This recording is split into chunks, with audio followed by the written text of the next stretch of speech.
Hustisya, hindi lang para sa mga nasawing pulis ang Special Action Force, kundi pati na rin sa mga namatay na miyembro ng MILF at mga nadamay na sibilyan, ang hiling ng mga nag-vigil sa Quezon City kagabi. Dapat daw maging pantay ang pagtingin sa lahat ng mga nasawi, lalo na't Pilipino naman silang lahat. Narito ang report ni Mav Gonzalez.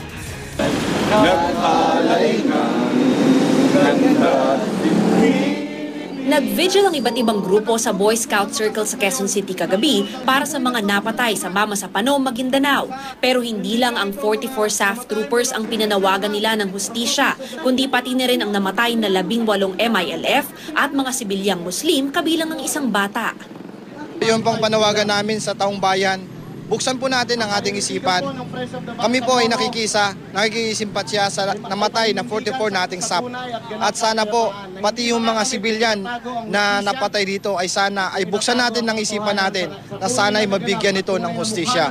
Sila rin po ay mga tao at Pilipino.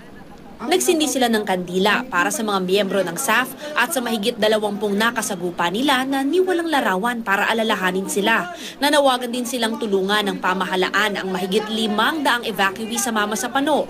Sa mga bitbit na posters, sinabi nilang moral lives matter at waging war is more costly than working for peace. Baka raw kasi makalimutan ng mga tao ang usaping pangkapayapaan dahil sa madugong bakbakang ito. Itulak natin ang daan patungo sa kapayapaan. Hindi dapat pinalalakas ang panawagan para sa gera. Dapat daw bumuo ng Independent Investigative Party at International Monitoring Team. Para sa unang balita, Mav Gonzalez reporting.